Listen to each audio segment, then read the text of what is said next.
Bom, hoje então nós temos o segundo encontro de teoria da história, né? Quem tem medo de teoria, com a professora Cláudia Atala, que é minha amiga e colega lá da UF Campus. A Cláudia, ela tem como especialidade principal a questão do crime, né, e da justiça no antigo regime. Ela lidera, né, participa de vários grupos de pesquisa importantes, né, vários projetos. E ela, um deles, inclusive, é o GIAR, né? Grupo de Pesquisa Justiças e Impérios Ibéricos, do Antigo Regime. Ela tem uma série de artigos publicados, capítulos de livro também publicado, que tem a ver com a tese dela de doutorado, né? Que é uma edição da tese dela de doutorado. Enfim, eu não vou entrar tanto assim na sua trajetória acadêmica, porque a ideia é que ela apareça mesmo ao longo da nossa conversa aqui, né? Já que a ideia é tratar da teoria, como que a teoria da história foi importante nos seus estudos. Então, acho que vai ser natural que isso apareça, né? Quando você for falar um pouco da sua formação, da sua graduação, desse percurso todo até hoje como professora da UF Campus, né? Então, eu quero aqui deixar, né, meu agradecimento enorme por você ter aceito participar, né, desse projeto e já podemos começar a conversar sobre isso, né? Você fale um pouco sobre a sua trajetória acadêmica. Bom, gostaria de começar agradecendo o convite, né? Dizer que é um prazer participar desse projeto que eu acho que é tão necessário, né? Na verdade, muito se fala de teoria, mas eu junto muita teoria com a historiografia, né? Mas muito pouco se entende, porque o início, né? A gente sempre corre porque acha mais complicado, mas a verdade é que isso é fundamental, né? Para a formação de qualquer historiador. Bom, eu sou graduada pela UERJ, né, a FFP, né, em São Gonçalo. Fiz licenciatura, isso foi muito importante para mim, né, a formação como docente, como professora, e desde cedo eu sempre tive muita curiosidade, né, em estudar essas estruturas da história, né. Mas eu confesso que durante a graduação eu não tive acesso a quase nada dessas discussões, né? Para mim, o importante foi o início da preparação para ingressar no mestrado. Foi aí que eu comecei a ter contato com o que a gente chama das estruturas da história, né?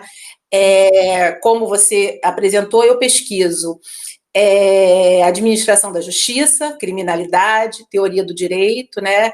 Do antigo regime até o século XIX. E para entender essa escrita da história da justiça, foi muito importante para mim conhecer os autores que pensavam conceitos, né, que pensavam teorias políticas e que, em algum momento, estruturaram toda a minha abordagem teórico-metodológica. Desde já eu digo que, para a minha pesquisa, o autor, assim, de grande importância, quem sabe, talvez até o mais importante, foi o Antônio Manuel Espanha, né? Que propõe, desde já, um questionamento sobre o conceito de Estado, do Estado moderno, né? A ideia de Estado moderno, para nós, professores da área de História Moderna, eu sempre digo, né? Eu pesquiso História do Brasil Colônia, mas, para a dimensão do Império Português, não se pode estudar a História do Brasil Colônia sem entendê-la dentro da história da época, da história moderna. Então, na verdade, não é história moderna e história do Brasil Colônia, é história do Império Português, né? E história do mundo conhecido, então. E existe, assim, a primeira vez que a teoria entrou na minha vida acadêmica é justamente para entender o conceito de Estado na era moderna, que desde já eu conheci o Antônio Manuel Espanha e desde já ele começa a discutir e a questionar a ideia do Estado absolutista. E aí os grandes autores, né, que pensam o Estado absolutista, eles foram problematizados a partir de então. E aí surge uma corrente de discussão de conceitos muito grande, né, para essa área da história do direito e da justiça. Muito grande, né, para essa área da história do direito e da justiça. Enfim, né, a concepção de Estado tal como conhecemos hoje, ela não se aplica, segundo o Antônio Manuel Espanha, e toda essa discussão que vai surgir a partir dele, enfim, né, principalmente com o livro As Vésperas do Leviatã. O Antônio Manuel Espanha morreu recentemente, acho que cerca de um ano. Ele tem uma obra enorme, né, mas o grande marco da obra dele é As Vésperas do Leviatã, que é ali que ele vai questionar essa ideia de centralização e vai mais longe, né? Ele vai dizer que para o historiador é um anacronismo imperdoável se pensar o Estado tal como conhecemos hoje para a época moderna, e mais precisamente se pensar o Estado absolutista.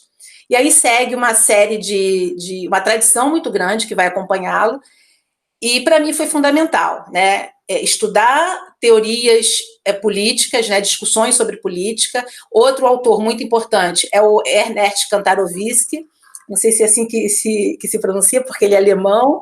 É outro autor que trata muito da teoria política tardo-medieval e de antigo regime, né? Pensando lá a questão dos dois corpos do rei, de como que se concebeu a ideia de um rei humano e de um rei divino, né? Ele trabalha muito com a questão da teoria política, e essa é a minha formação mais básica, né? Essa discussão teórica em torno do conceito de Estado e de como que esse Estado não é um Estado, segundo o Antônio Manuel Espanha, né? Isso foi muito importante para mim desde o mestrado. Uhum. E aí você, então, assim, na sua perspectiva, esse conceito, porque quando a gente fala de teoria, a teoria da história abarca uma série de questões, né? Sim. Eu falo muito isso. Então, tanto tem a questão da reflexão primeira, que é sobre o ofício do historiador, né? O que faz o historiador, o que é história, tudo aquilo que a gente trabalha nas disciplinas mesmo de teoria, digamos assim. Tem a questão da história da historiografia, que muitas das vezes é confundida mesmo com teoria, porque até para a gente entender o que é história e questionar isso, a gente tem que entender como é que as pessoas produziram história. Sim, exatamente. A escrita da história, né? Sim. E tem essa questão dos conceitos fundamentais. Então, tanto do campo do historiador, né, uma série de conceitos que são considerados básicos, digamos assim, né, importantes, como para cada objeto de estudo. Então, no seu caso, para você, né, chegar naquilo que você vai trabalhar mesmo mais fortemente, você teve que fazer toda essa trajetória em torno de um conceito ou de alguns conceitos importantes. Né? É importante também, depois que eu consegui estruturar mais ou menos a minha discussão, a minha problemática, o importante foi também conhecer essa grande produção teórica e historiográfica em torno da história do Brasil colônia, né? Desde de autores clássicos, né, como você falou, a escrita da história do Brasil colônia, ela é muito cara hoje para a produção da história, para a produção, para o pensar do historiador, né? Não só para o historiador de Brasil colônia. Para a gente poder entender questões que são importantíssimas para o historiador de Brasil colônia, a gente também tem que alargar um pouco mais até quase o século XX, como a gente está percebendo aí na atualidade. Então, autores como Gilberto Freire, como Sérgio Buarque de Holanda, Raimundo Fauro, são importantes porque ajudam a estruturar, né, a escrita da história do Brasil colônia, e também se utilizam principalmente no caso do Sérgio Buarque de Holanda, de uma discussão estrutural, que é a questão da ética protestante, né, de Weber. Então, para se pensar, e aí, a partir dessas discussões, há uma discussão muito maior, que é como se pensa a história do Brasil colônia. Nessa é a partir de uma veia marxista, né, ou se é a partir de uma veia que também é marxista, mas não econômica, né? Então, existe todo um debate em torno da história do Brasil colônia, que também deve muito à teoria da história, né? Porque grandes autores, grandes historiadores, como a Júnia Furtado, como o João Fragoso, né, principalmente os pesquisadores do grupo de estudos Antigo Regime nos Trópicos, resolvem partir do início, né, buscar essas estruturas de uma discussão de teoria da história para conceber o objeto que é o estudo do Antigo Regime para os Trópicos, que a historiografia tradicional nega por conta da escravidão, né? Então, quer dizer, são debates muito bem estruturados, né? Que a gente sabe que não existe a verdade histórica, né? Não tem um lado certo e um lado errado, tudo está muito ligado à construção da tua estrutura teórico-metodológica, né? De quais os autores, quais os conceitos que você vai usar, e principalmente como você vai ler os seus documentos a partir dessa estrutura teórica que você vai selecionar.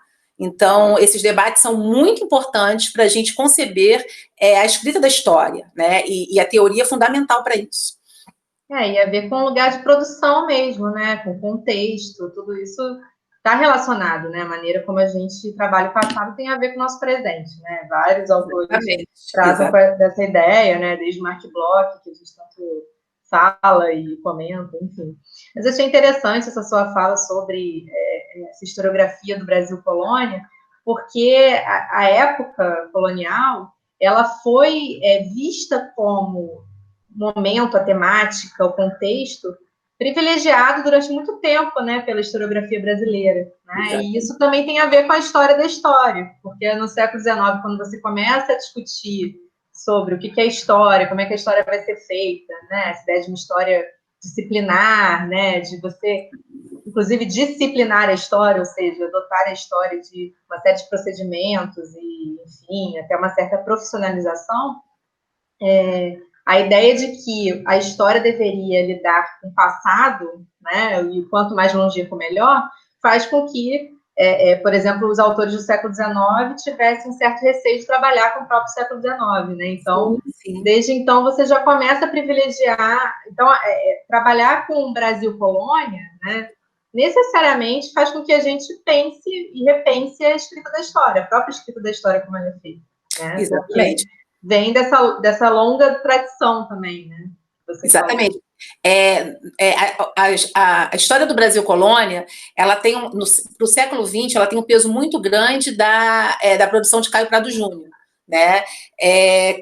Caio Prado Júnior, a formação do Brasil contemporâneo, é um marco para se reestruturar toda essa tradição, né, que vem do século XIX, de se pensar a história do Brasil colonial de uma forma até ufanista, né, e o século XX é determinante para isso.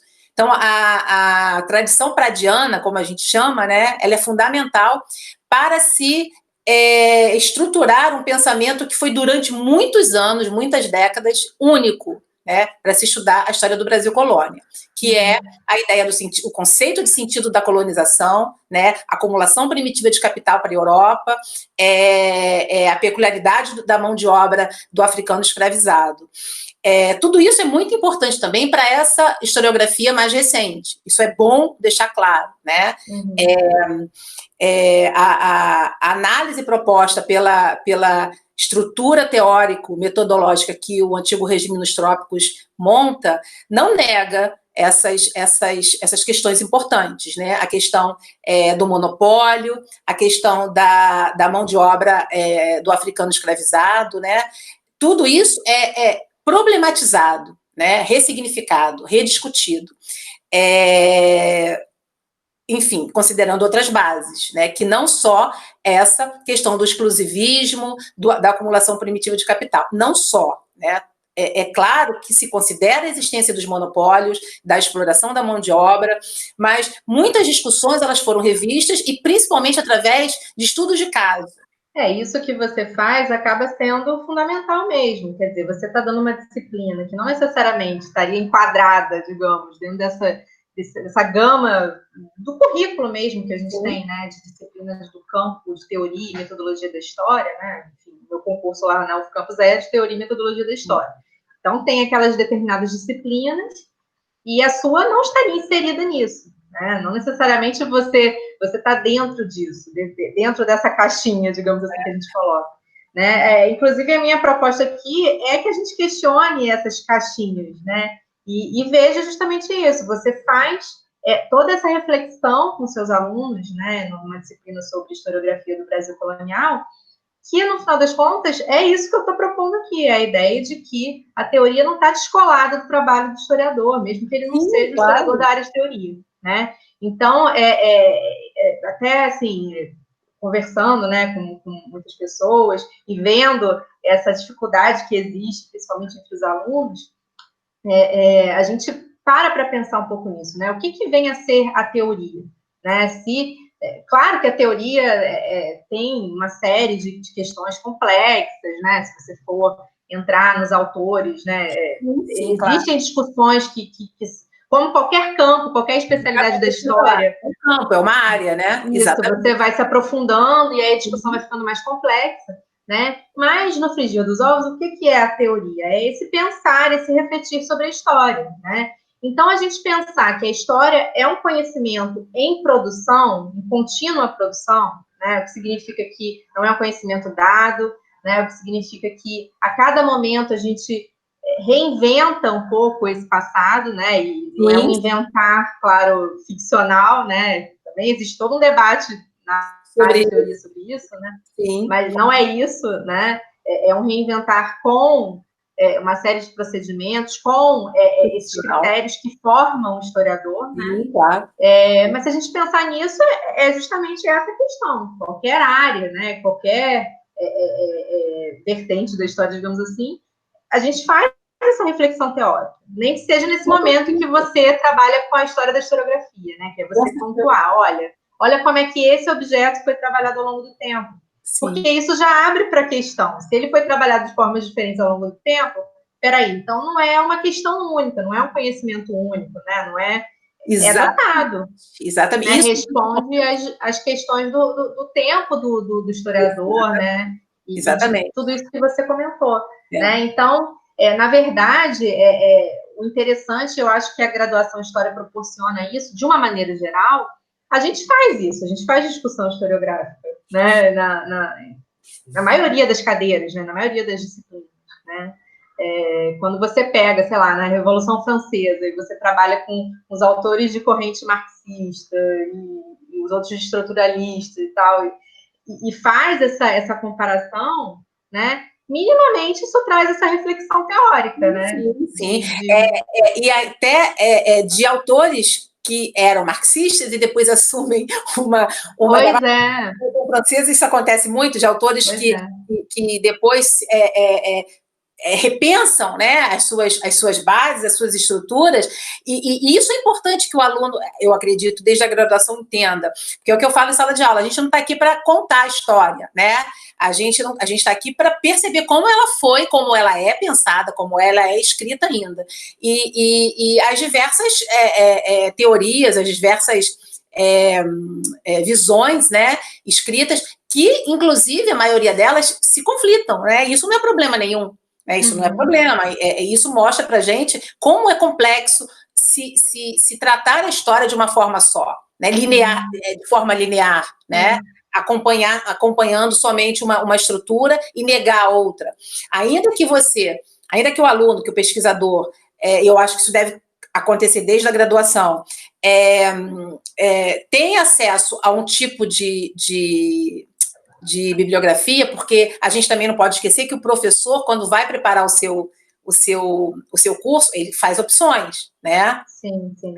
Aí a gente não tem como fugir disso. Mas é importante também, na medida do possível, que o professor apresente que existem outros caminhos, entendeu? É isso que eu tento fazer. Porque, na verdade, a vida toda do historiador, do professor, ele vai lidar com isso. E até mesmo para reconhecer, aí é outra parte importante que eu acho, né, e que eu trabalho também, que é o ensino de história, né? O ensino de história, eu sou professora de ensino de história, meu concurso é de ensino de história da UF Campus, e eu tenho muito orgulho disso, porque eu acho que o pesquisador, o professor, o pesquisador que não democratiza, né, o seu conhecimento, eu acho que isso não ainda mais hoje, né, na atual conjuntura, isso não vai funcionar para nada. Então, a área de ensino de história, se a gente for perceber, ela carece muito dessas discussões, principalmente quando a gente vai se deparar com os livros didáticos, com material didático em geral, que corre pelas secretarias municipais de educação do país, né? A gente tem uma experiência muito, muito legal no LAIRP, né? O laboratório que a gente faz parte, que você coordena, tem uma linha de pesquisa que é o ensino de história regional. E a gente vê que a base nacional ela prevê 40% do estudo da história regional de cada município. Se a gente for correr por aí pelos municípios desse país e ver como que essas secretarias trabalham, quais as bases teórico-metodológicas, a gente vai se assustar, né? E o professor que tem contato com a teoria, né, que se forma na graduação já conhecendo teoria e a historiografia, a escrita da história, eu acho que ele tem o maior discernimento para perceber o que o livro didático quer passar, de que forma, né, quais intenções veladas, tácitas, e os currículos em si. Então, principalmente para o professor de história, para o pesquisador isso é mais claro, é mais óbvio, né? Mas para o professor de história, a teoria é essencial, a teoria da história, porque a gente amadurece as nossas leituras e a forma que a gente vai ensinar. Nossa, isso que você falou é um ponto que eu queria mesmo conversar com você, justamente por conta de você ser professora da área de ensino de história, né? Porque é uma outra questão que eu escuto muito, né? Esse projeto todo, essa proposta de falar sobre teoria nesse período de quarentena veio muito das lembranças que eu tinha, meio que dos problemas que os alunos relatavam em relação à teoria lá na UFCampus, né? Isso, um certo desânimo, um certo medo, acha que é muito difícil, acha uma série de coisas.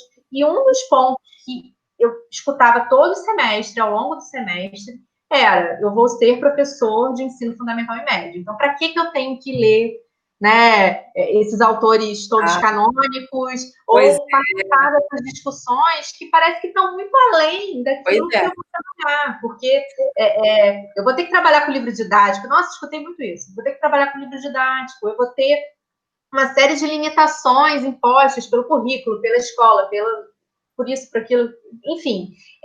Então, assim, isso tudo é muito interessante. Eu escutava exatamente dessa forma, né? Isso tudo é muito interessante, Isadora. Essa reflexão é ótima, mas qual que vai ser a aplicabilidade disso depois? A praticidade. Né? Eu vou esquecer tudo.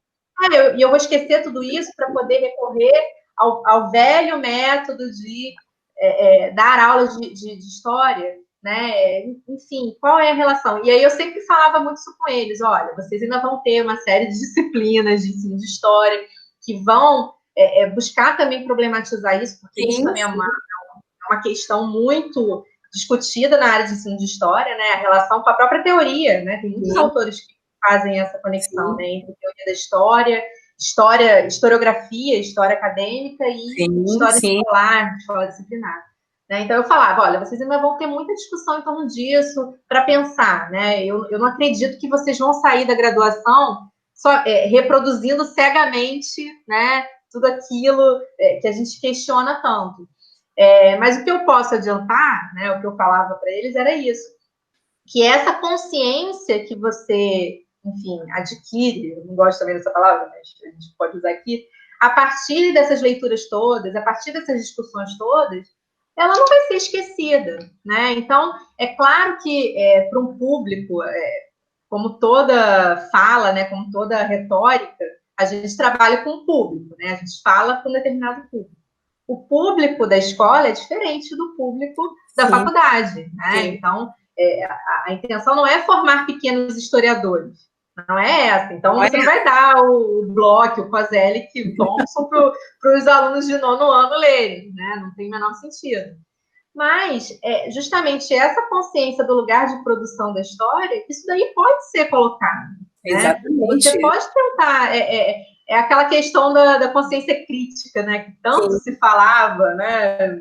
Inclusive em alguns livros didáticos, né? Você pega tem isso ali nos objetivos, né? A história é a disciplina que promove a reflexão crítica sobre a sociedade, sobre né, o seu presente, enfim, né? Também vem disso, né? Dessa percepção de que qualquer conhecimento ele é historicamente produzido. Exatamente. E a história também. Né? Tudo é história, né? Tudo é história.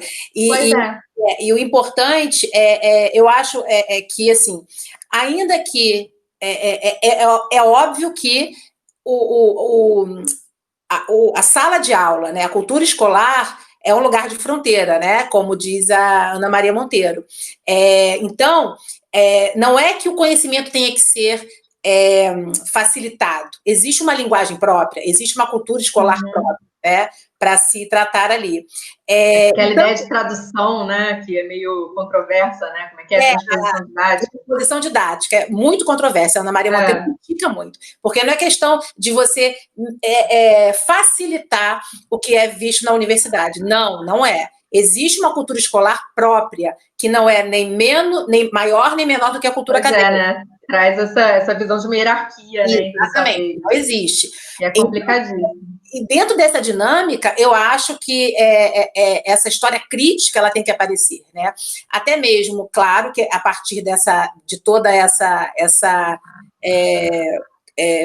bagagem que o professor, né, vai adquirir na graduação, mostrar sim que existe diversas leituras do passado, digamos assim, que está sendo produzido hoje. Um exemplo muito, muito característico que eu vou dar, com relação, mais uma vez, à história do Brasil colonial, é que os livros didáticos, né, muitos deles, até hoje, carregam esse discurso por exemplo, colônia de exploração, colônia de povoamento, né? A questão do monopólio, conceito que a gente vê muito, que é o Estado absolutista, está sempre ali, e aí a gente discute muito isso em sala de aula. Alguns orientandos meus atentaram para isso, né, quando a gente discute nos nossos grupos de estudo esses conceitos, e aí já vão lá no livro, isso é muito legal, já vão lá no livro didático e já percebem, poxa, professora, aqui está falando disso e tal. E aí a gente começa a problematizar o grande espaço, o grande vácuo, né, o grande limbo que existe entre o que produz na academia e como chega. Claro que existe toda a questão do processo editorial, né, das editoras envolvidas com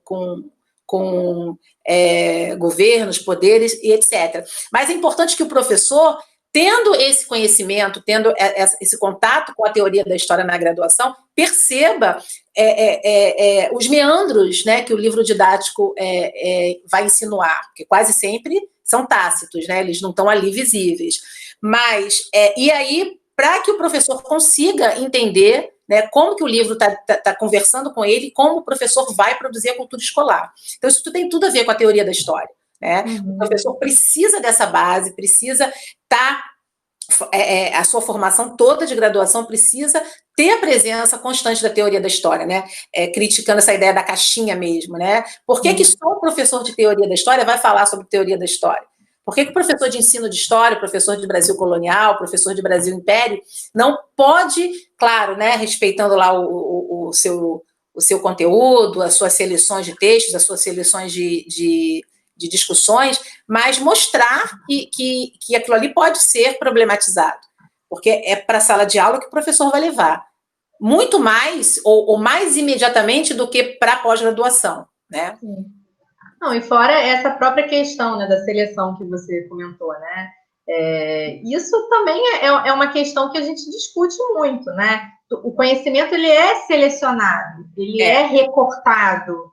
E não há problema nenhum nisso. Né? Pois é, então, quando, enfim, o Bloch fala, né, dessa necessidade de você fazer uma história que seja uma história-problema, ou seja, que você recorte, né, e investigue alguma coisa a partir desse recorte, em linhas gerais, né, o que ele está falando? Que aí também reside a subjetividade do historiador, né? Então, o historiador, quando ele faz isso, quer dizer, o que ele está dizendo para gente? Olha, dentro de tudo isso aqui, eu escolhi trabalhar com um determinado aspecto, a partir de um determinado visão, enfim, né? Na verdade, isso aponta também para essa discussão da questão da subjetividade, da objetividade, e que vai aparecer ao longo de toda a carreira nossa, como pesquisadores e como professores. Sim. Então, aí você já mostra um ponto de vista, você já mostra o lugar da produção mesmo, o lugar social, né, da onde você fala, né, e tudo aquilo que o Sertor fala muito também, né, em relação a isso, né, dessa produção, como ela é feita, como ela surge, né, e o professor vai ter que fazer isso também, ainda que a gente pense que na escola você tem um conteúdo que você tem que aplicar, né, aquela ideia bem conteudista, né? Até essa ideia assim de não conseguir, né, como se fosse menor, não conseguir dar conta, mas o que é realmente importante? Aí você entra no âmbito da teoria também. O que é realmente importante trabalhar enquanto historiadores e professores de história? Né? Então, até isso também é uma reflexão da teoria, né, da história da historiografia. No mundo de hoje, em que você tem acesso a todo esse aparato tecnológico, né, que se fala tanto das informações que estão ali na nossa mão, no celular, o que importa mais é o professor que chegue ali e dê uma série de conteúdos, né, traga fatos, eventos históricos e nomes para serem decorados ou para serem... Isso é o que é importante, né, dentro da nossa área? Né? Será que essa que é a questão fundamental? Ou é justamente a gente refletir sobre, né? Refletir. Então, assim, o que é melhor? É eu dar uma série de... um conteúdo inteiro de um semestre que estaria ali, seria o planejamento para eu dar?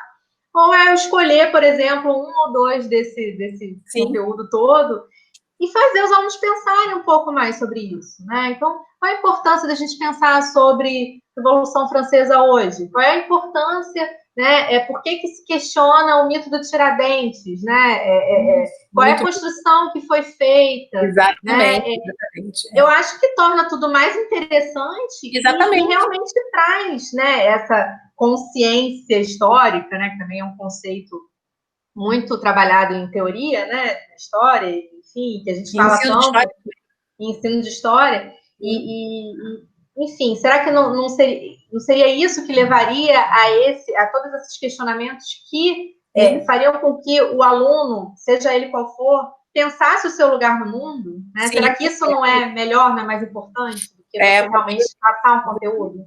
A história, ela só vai fazer sentido se fizer sentido para você, né? E isso também é muito importante para o ensino de história, para a cultura escolar, né? Como pensar a história a partir dessa realidade, né? Da realidade daquelas diversas identidades que estão ali na sala, né? Na sala de aula. Então, e mais uma vez, né, as estruturas da história vão te fazer entender e selecionar. E aí eu vou mais além de selecionar os temas e selecionar essa discussão atual, selecionar também, enfim, em uma ou duas discussões, o professor ele pode tratar de um assunto tão amplo, né, sem precisar de tanto conteúdo. Né? A disciplina conteudista me incomoda muito, né? O conteúdo da história me incomoda muito, porque a gente se formou, os alunos continuam se formando, achando que é muito conteúdo e que precisa falar de tudo, né? E aí essa seleção, né? Essa seleção de temas e de vertentes e de estruturas, mais a associação com o presente, mais se entender que a história está sendo feita agora, está sendo pensada agora, né? E que não existe verdade histórica, não existe a verdade na história, existe sim a produção a partir das estruturas que você vai selecionar. Acho que isso faz todo sentido. E para o ensino de história isso também é fundamental. Não vamos pensar que o ensino de história, né, está apartado dessa discussão, que é uma coisa menor, né? Porque foi o que você comentou. Professora, eu não vou precisar da teoria porque eu vou dar aula. Mas também acontece ao contrário, né? Eu não vou precisar do estágio, eu não vou verdade. das disciplinas de ensino de história porque eu vou pesquisar. Pesquisador, bolas, né? O professor é pesquisador e ele tem que se entender assim, né? Então, a teoria da história é fundamental. A teoria da história, ela conversa demais com o ensino de história. Porque a partir dessas estruturas sociais, políticas, de poder, o professor consegue, né, vislumbrar, claro, através lá do seu material didático, da sua metodologia, como que essas estruturas sociais são reverberadas, são repetidas, né, discussões, associações com história e memória, com história e poder, né, com história e Estado, tudo isso tem muito a ver com o estudo da teoria, e isso é muito latente para o ensino de história. Então, assim, aproveitando o recado, não refutem o ensino de história, é fundamental, nós somos professores e pesquisadores, né? Historiadores também, né? Lutando aí pelo reconhecimento da profissão, mas professores também. E o professor é genuinamente o início de tudo, né? E aí a teoria é fundamental para isso, né? Até porque no Brasil, de uma forma geral, não é possível você ser pesquisador sem ser professor, né? Porque trabalhar com pesquisa, né, é cada vez mais difícil. Então, também tem essa questão. Para nós, já está ficando, né? Imagine só para o é uma luta, é uma das nossas lutas. Você falou uma coisa, eu queria só... Eu entendi perfeitamente, mas só para deixar claro, né? Porque como a gente está nesse momento de pós-verdade, né? E todas essas questões que são muito complexas, né?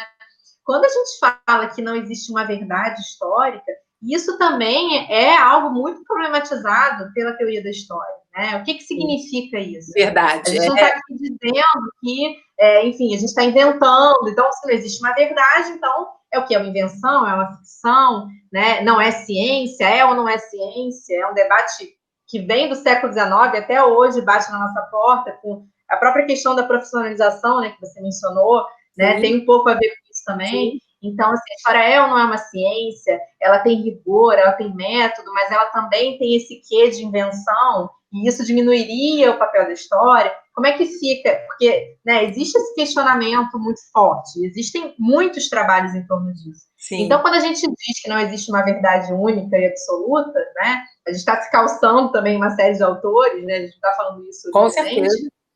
A gente também não está dizendo que história é achismo, é opinião, não é. Existe até essa divisão, né? A história ela é uma interpretação. Exatamente. E aí, quando você parte desse princípio, a gente entende que existem interpretações, não é apenas uma. E aí a teoria da história se torna mais importante ainda, né? Porque a partir claro que foi o que você falou no início, é uma invenção, da licença da palavra, né? Profissional, né? É um método que existe para o profissional, para o historiador, para o pesquisador pensar a história. Então, quando a gente fala que a história não tem verdade, não é que ela é inventada, é que existe uma estrutura teórico-metodológica que vai embasar a discussão do historiador e do pesquisador. Por exemplo, um tema, um período, existem várias interpretações, né? Existem várias análises sobre o mesmo período e quase sempre, ou não necessariamente, conflitantes. O maior exemplo, para mim, né, que é a minha área de pesquisa, é a história do Brasil Colônia. Né? Mas, meu Deus, mas existem duas história do Brasil Colônia? Não. Né? O período está lá.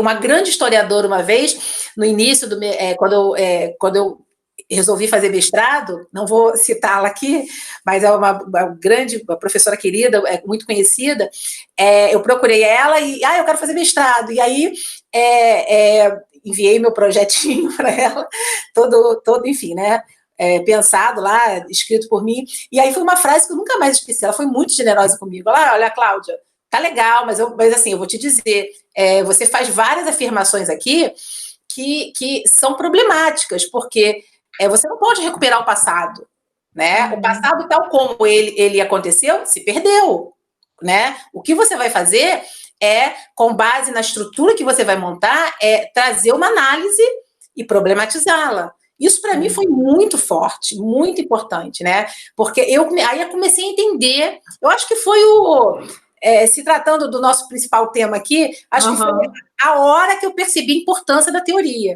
Sim. Né? Você pega fulano, pega ciclano e entenda como... eu lembro que ela falou muito do Gilberto Freire e do Sérgio Buarque de Holanda, Casa Grande, Senzala e Raízes do Brasil. Entenda como são duas interpretações. Aí eu comecei a perceber. Eu falei, realmente, a verdade, trazer a verdade à tona. Então, a gente está falando nesse sentido, né? De se estruturar uma análise a partir da teoria, a partir dos seus documentos. Entender que você vai dar a sua contribuição, né? Exatamente. E que isso não diminui, porque eu acho que a gente vem mesmo de uma até por conta dessa história escolar, muitas das vezes, né? Que é a história que o aluno tem acesso quando ele chega na graduação, ele vem com essa visão de história, né? Que, enfim, muitas das vezes é ainda muito problemática, a gente percebe, né? Com uma ideia de uma resposta única para tudo, né? Acaba sendo uma história conteudista nesse sentido, de dar respostas. Então, quem descobriu o Brasil? Pedro Álvares Cabral. Né? Quando você, na verdade, tem que questionar até essa ideia de descoberta. Exatamente. Enfim, é muito mais profundo. O descobrimento virou um conceito, né? Pois é. Problematizado. Pois é. E aí, assim, e a gente vive também esse momento, né, em que as pessoas querem respostas, as pessoas querem e respostas o mais simples possível, né? A pessoa quer jogar no Google e quer ter lá, né, uma linha, né? A pessoa vai no Twitter e aí o Twitter tem o limite de caracteres lá que a pessoa tem que. Então, assim, cada vez mais a gente quer que a coisa seja simplificada. E aí, quando você chega na graduação e eu dou aula para primeiro período, né? Então eu pego esses alunos que estão chegando. E você, na verdade, faz mais perguntas do que respostas. Eles brincam muito isso, né, nas aulas. Isso parece ser um problema, né? Porque, afinal de contas, enfim, eu quero a resposta, eu não quero tanta. Para que tanta pergunta? Eu estou percebendo que você nem está conseguindo responder essas perguntas todas, né? Então, assim, quando você parte desse princípio e você mostra que o conhecimento ele é plural, né? E que é isso, a sua contribuição, ela vai ser uma das contribuições, né? Ela vai apresentar um aspecto a partir de todo esse arcabouço, por isso que a gente fala de arcabouço teórico-metodológico, né? A partir das escolhas que você fez, do problema que você recortou, das fontes que você vai utilizar, né? Tudo isso é teoria, né? Tudo isso é reflexão, é orientação da sua reflexão, né? Então, a partir de tudo isso, você vai dar uma contribuição, né? Para o conhecimento como um todo. Isso parece, às vezes, para um aluno, por exemplo, de primeiro período de graduação, um problema não no sentido da problemática, mas um problema de ser ruim, né? Porque, na verdade, você quer alcançar a verdade, né? A verdade única e absoluta. Rápidas, exatamente. E quando você fala, não, vai ser uma interpretação, uma contribuição, dentro dessa hierarquia que é criada, né? Parece que é uma questão, né? É um problema sério. É por isso que assusta, né? É por isso que pois é. O projeto, quem tem medo de teoria, porque realmente assusta e a gente leva um tempo para se acostumar a entender que a teoria tem que fazer parte do nosso estudo por todo o tempo, toda a vida, né? Toda a vida profissional, acadêmica, porque senão a gente perde, acho que, 70%, né, do que a gente está produzindo, do que a gente está pensando, se a gente não considerar a teoria nas diversas áreas, né? Eu acho isso muito importante. E eu gosto de falar muito com eles isso, que, na verdade, enfim, faz a gente pensar, eles brincam, né? Nossa, fico com dor de cabeça, às vezes, de ler esses textos, né? De ter essas discussões, porque, enfim... E aí eu falo assim, tá, tudo bem, falar, eu não consigo alcançar, não consigo entender, e aí cria realmente uma barreira, muitas vezes, né, com os conceitos dos autores, com a linguagem dos autores, e tudo isso é problematizado, né, por que dessa linguagem, por que da forma como a gente escreve história, isso também é questionado nas aulas de teoria, né, e aí eu falo com eles, mas, gente, será que, vamos ver o outro lado, o copo meio cheio? Será que não fica muito mais interessante também? Né? Porque, enfim, se era uma história única, uma resposta única para as coisas, não faz sentido da gente continuar aqui. Da gente continuar formando pesquisadores, né, professores de história. Porque, enfim, a história... aulas, exatamente. Ela terminaria, né? Chegaria num ponto que ela terminaria. Tem alunos que, quando chegam na graduação, porque na primeira aula eu sempre faço essa conversa, né? Por que escolheu história, o que é história para vocês e tal. E muitos falam isso, não, eu quero contribuir com a história. Legal. Como? Não, porque eu vou descobrir uma fonte nova, ou então a história continua sendo feita, porque eles têm essa visão de história como passado mesmo. Então, conforme os acontecimentos forem surgindo, a gente vai continuar estudando história. Eu falo, não, mas olha só, não é só isso, né? A gente, mesmo aquele passado acabado que está lá, né, que a gente acha que está morto, a gente vai até ele de uma forma diferente, repetidamente. Exatamente. Né? E não, aí não se esgota. eu dou esses exemplos, né? Enfim, sei lá, Reforma Pereira Passos, que é um evento também muito trabalhado na historiografia brasileira, né? Por que ele é tão trabalhado? Né? Se a gente fosse partir desse pressuposto, uma pessoa só trabalhando, ou outra, isso aqui, pronto, acabou. Né? Não. Aí eu comento isso com eles. Eu falo, para mim, pelo menos, fica muito mais interessante a coisa toda. Né? Sim, do que se fosse realmente uma verdade única e absoluta. Então, alguns se convencem, outros não, né? Mas a gente está aqui para isso, né? Para trazer o questionamento. Só para, eu não sei se ainda tem tempo, só queria falar de uma experiência com relação a essa questão de os alunos chegarem no primeiro período, se assustarem com teoria. Eu acho que isso acontece com a gente, né, ao longo do tempo. Nós, historiadores, assim, não é que temos um pouquinho mais de experiência, né, mais de tempo acadêmico vivido. Há mais ou menos um ano, eu comecei a estudar Foucault, né? E porque além de trabalhar com esses conceitos com Espanha, com Kantarovsky, eu alarguei um pouco mais o estudo da justiça e da criminalidade, né? Porque eu cheguei aos processos crimes, ao estudo dos processos crimes nas primeiras décadas do Império do Brasil, e senti muita necessidade de entender todo esse meandro, né, das transformações do século XVIII para o XIX, do conceito de vigiar e punir, da questão da microfísica do poder, e cada vez mais, assim, o meu percurso ainda não acabou, está longe disso, mas cada vez mais que eu leio Foucault, eu tenho dificuldade de entendê-lo, mas cada vez que eu leio, eu consigo entender Foucault no seu conjunto. Né? Então, isso também é muito importante.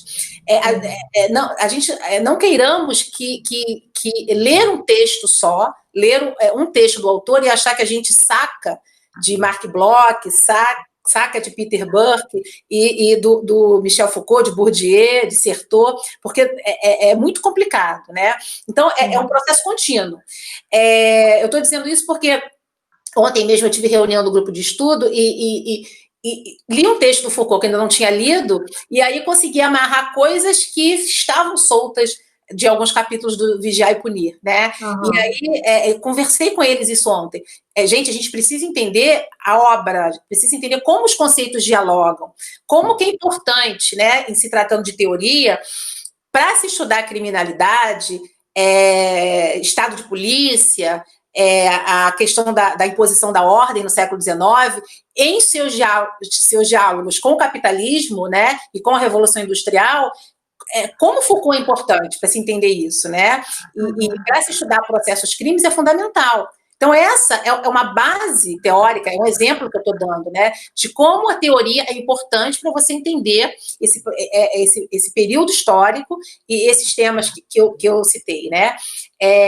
Criminalidade, violência, justiça, revolução industrial, sociedade industrial, capitalismo, isso tudo está dialogando poder, a concepção que Michel Foucault tem do Estado, né, a microfísica do poder, isso tudo está dialogando ali nas obras dele, e a gente continua estudando, né? A gente continua estudando, continua entendendo, para estruturar a nossa base teórico-metodológica para escrever, para pensar, para ensinar, né? Então, isso é importante. Não é só o aluno que chega ali nas suas turmas de primeiro período. É a vida toda da gente, do pesquisador, do professor, entendeu? A teoria é fundamental para a nossa formação como professor, como historiador e como pesquisador. Esse exemplo eu acho perfeito, porque você fala assim, de uma necessidade que você sentiu, quer dizer, tendo pesquisado, você já tinha até trabalhado as fontes, né? Você já tinha, eu sei, porque eu sei isso todo, enfim. E aí, essa ideia de que a teoria orienta mesmo a reflexão, que é um ponto que eu sempre volto. Se para mim existe uma definição de teoria, é essa, né? É alguma coisa que orienta a nossa reflexão. Então, não é para atrapalhar, não é uma coisa que a gente tem que encaixar, né? A ideia do encaixe é horrível, né? Você tem que encaixar. No seu projeto de mestrado, você tem que colocar lá o quadro teórico.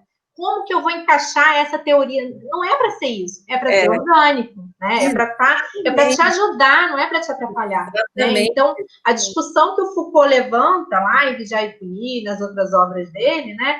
elas estão auxiliando você a pensar o seu objeto de estudo, né?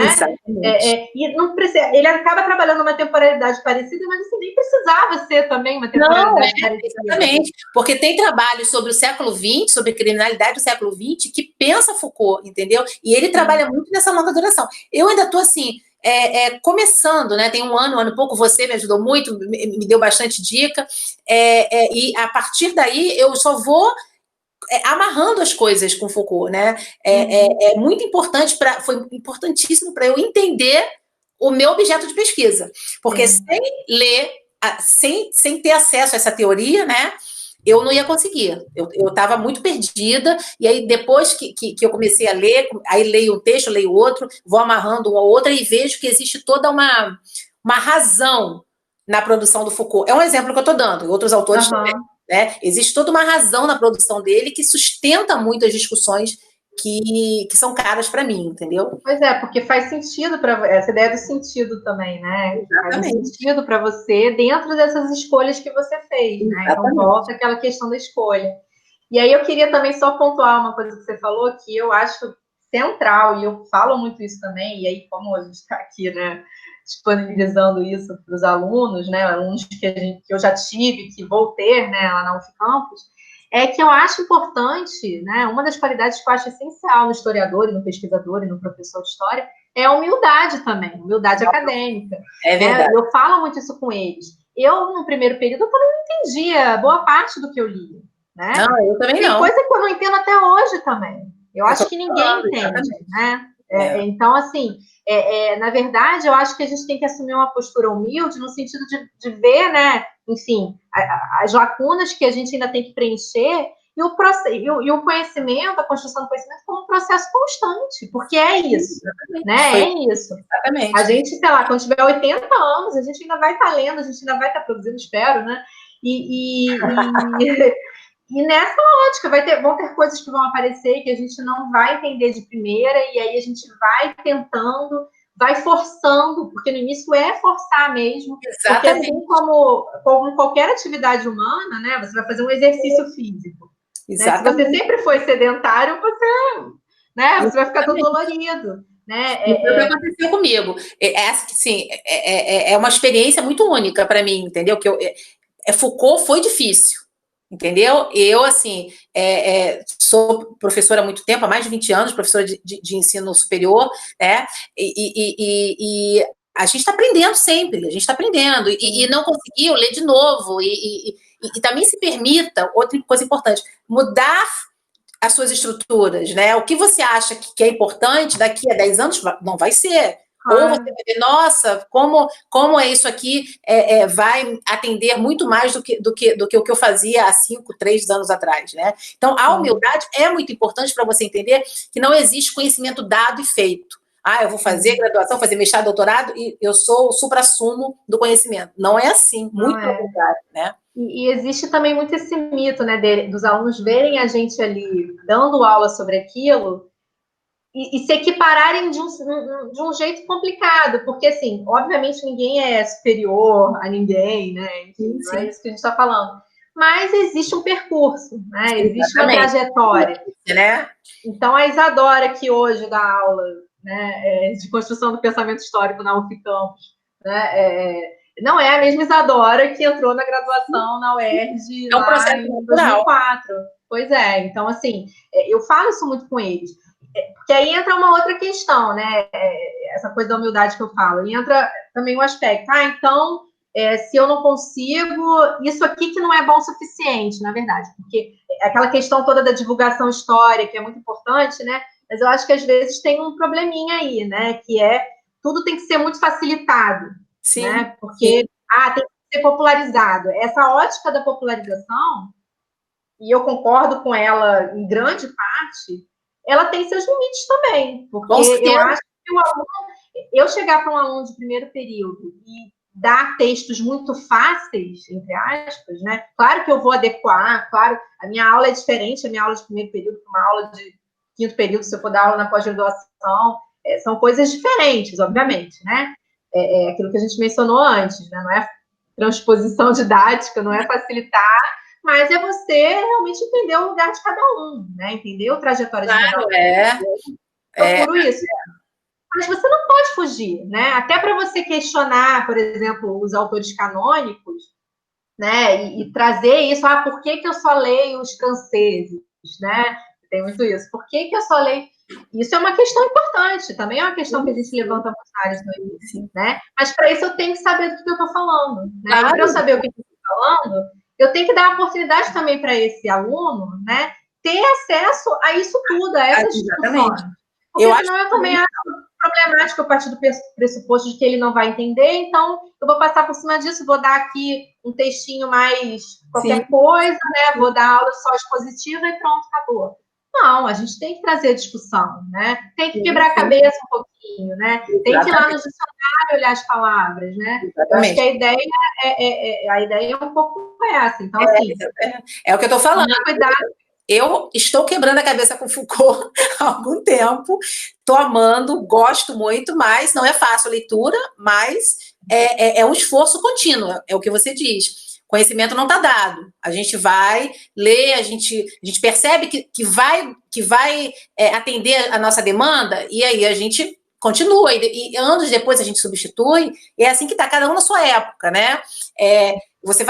O pesquisador vai adquirindo experiência, e isso é natural, né? Na graduação, no mestrado, no doutorado, no pós-doc, lá em anos de docência, isso é natural, porque cada um está na sua época, entendeu? Mas é muito necessário a gente reconhecer que o conhecimento não está dado, que a gente não termina um ciclo, né? E põe uma pedra e eu já sei tudo. Isso é muito importante, né? Que essas reflexões todas e que essas reflexões todas desses autores de teoria, né, servem justamente para isso, para esse questionamento constante da gente, né? A gente se ver dentro desse lugar, né, de pesquisa, enfim, de seres críticos também, né, que estão contribuindo, mas que têm noção de que estão contribuindo com uma parcela, né? Com certeza. Enfim, eu, pelo menos, acho isso realmente mais interessante do que partir da ideia de uma história única, né? Sim, claro, é. Embora os esforços para uma história única sejam enormes, né? Mas e aí a gente tem que entender que as memórias veladas vão surgindo em épocas de conflito, não tem jeito, né? Lembrando Pollack. Então a gente tem que estar sempre entendendo que existem vários contextos, várias consciências dadas, e aí a gente precisa trabalhar com tudo isso, não tem jeito.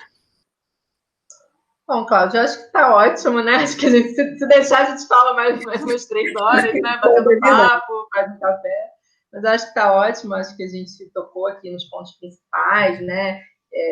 Eu acho que ficou bem claro como que a teoria é importante para você, tanto na sua pesquisa sobre o Brasil colônia, quanto na sua pesquisa relacionada ao ensino de história, né, e a sua prática como docente, né? Então, eu acho que foi bem importante esse papo nosso, inclusive indo mais nesse sentido, né, da prática como docente. Eu acho que isso é muito essencial para justamente desmistificar um pouco isso na cabeça também dos alunos, né? Com certeza. Já que esse projeto ele é voltado para os alunos de graduação. Então, eu acho que isso é bem interessante. Eu queria muito te agradecer, não sei se você tem mais alguma coisa para falar. Eu só quero agradecer, é sempre um prazer estar com você, minha amiga, e agradecer o convite. Enfim, estamos juntas sempre. Com certeza. Então, esse foi o segundo encontro, né, desse projeto, né, Quem Tem Medo de Teoria, encontros sobre teoria da história, e a cada 15 dias eu vou disponibilizar no canal do Laboratório de História Regional e Patrimônio, para que as pessoas tenham acesso, possam assistir, debater, enfim, que isso contribua de alguma forma para esse momento tão conturbado que a gente está vivendo.